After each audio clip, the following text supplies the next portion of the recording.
हरे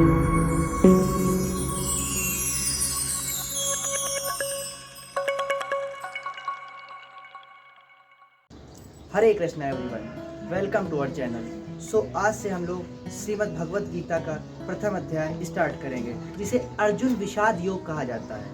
पहले अध्याय का पहला श्लोक। धृतराष्ट्र उवाच धर्मक्षेत्रे कुरुक्षेत्रे समवेता युत्सवा मामका पांडवाश्चैव किम कुर्वत संजय। यानी हे संजय, कुरुक्षेत्र जो कि एक धर्म क्षेत्र है, वहां पर युद्ध की इच्छा से उपस्थित मेरे और पांडु के पुत्रों ने क्या किया। First question came in our mind. पहला प्रश्न जो हमारे दिमाग में आता है कि गीता जैसी पवित्र पुस्तक में पहला श्लोक श्री कृष्ण या किसी महान व्यक्तित्व की जगह धृतराष्ट्र ने क्यों दिया। व्हाई? क्योंकि धृतराष्ट्र दो शब्दों से मिलकर बना है। धृत जिसका अर्थ है ग्रेटली अटैच्ड, वेरी अटैच्ड, और राष्ट्र जिसका अर्थ है नेशन, यानी अपने राज्य से, मेरा राज्य से बहुत अटैच, बहुत मोह करने वाला व्यक्ति, उसे कहा जाता है धृतराष्ट्र। और धृतराष्ट्र कहते हैं माम का पांडवाश्चैव, मेरे पुत्रों ने और पांडु के पुत्रों ने, बिकॉज इसमें हमें साफ दिखता है he is biased towards his son.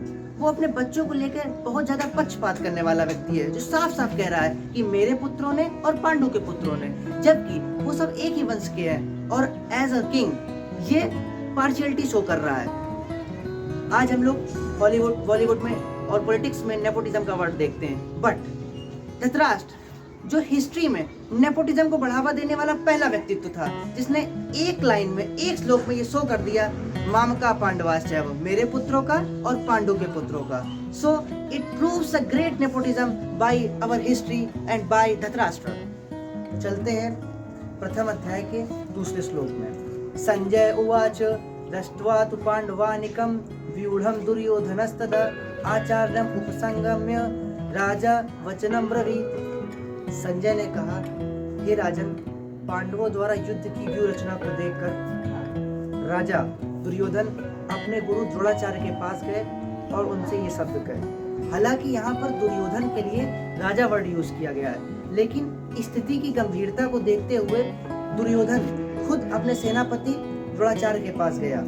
चूंकि दुर्योधन का जैसी उसकी कल्पना थी, उसके विपरीत उसे पांडवों द्वारा युद्ध की रचना दिखी, और यही उसका पांडवों के प्रति जो खौफ था, वो डर था, वो साफ प्रदर्शित कर रहा है। चलिए देखते हैं आगे क्या दुर्योधन ने अपने गुरु द्रोणाचार्य से कहा। चलते हैं पहले अध्याय के तीसरे श्लोक की तरफ। पश्यताम पांडु पुत्राणाम आचार्य महतीप च मुम व्यूढ़ाम द्रुपद पुत्रेण तौशिष्येण धीमता। हे आचार्य, पांडवों की इस विशाल सेना को देखिए, जिसे आपके बुद्धिमान शिष्य द्रुपद के पुत्र ने अपने कौशल से सेट किया है। क्योंकि राजा द्रुपद और द्रोणाचार्य के बीच में कुछ राजनीतिक झगड़ा था, और उस झगड़े के बाद ही राजा द्रुपद ने यज्ञ से एक ऐसे पुत्र की प्राप्ति की जो द्रोणाचार्य का वध कर सके, और यही पुत्र जिसका नाम था धृष्टद्युम्न। इस पुत्र को राजा द्रुपद ने मिलिट्री आर्ट्स की ट्रेनिंग के लिए द्रोणाचार्य के पास ही भेजा, और द्रोणाचार्य ये जानते थे कि ये मेरा वध करेगा, लेकिन उन्होंने उसे मिलिट्री आर्ट्स की ट्रेनिंग देने में कोई भी पक्षपात नहीं दिया, उसे सब कुछ सिखाया, और as a being a true and real Brahmin का एक अच्छा परिचय दिया।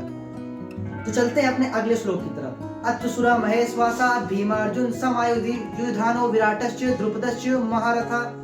दुर्योधन कहते हैं कि इस सेना में भीम और अर्जुन की तरह युद्ध करने वाले अनेक वीर धनुर्धर हैं, जैसे महारथी युधान, द्रुपद और विराट। चूंकि दुर्योधन भीम और अर्जुन की ताकत को जानते हैं, इसलिए वो द्रोणाचार्य से कहते हैं कि सामने वाली पार्टी बहुत पावरफुल है।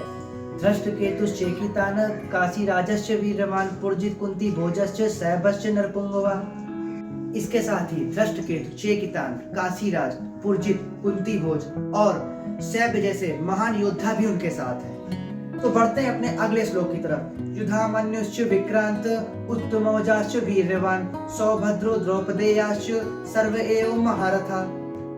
पराक्रमी युधामन्यु, अत्यंत शक्तिशाली उत्तमौजा, द्रौपदी का पुत्र और सुभद्रा के पुत्र, ये सभी महारथी हैं। मुख्यतः योद्धाओं को 4 श्रेणी में विभाजित किया गया है: अर्धरथी, रथी, अतिरथी और महारथी। अर्धरथी में एक ऐसा योद्धा आता है जो एक समय में एक कमजोर योद्धा से युद्ध कर सकता है। रथी में उन योद्धाओं को रखा गया है जो एक समय में एक योद्धा से युद्ध कर सकते हैं। अतिरथी ये वो योद्धा होते हैं जो एक समय में 1000 योद्धाओं से युद्ध कर सकते हैं। महारथी में उन योद्धाओं को रखा गया है जो एक साथ 1000 से भी ज्यादा योद्धाओं से युद्ध कर सकते हैं। तो ये रहा श्रीमद् भगवत गीता की प्रारंभिक 6 श्लोकों का मेरी सीमित बुद्धि द्वारा वर्णन। हरे कृष्ण।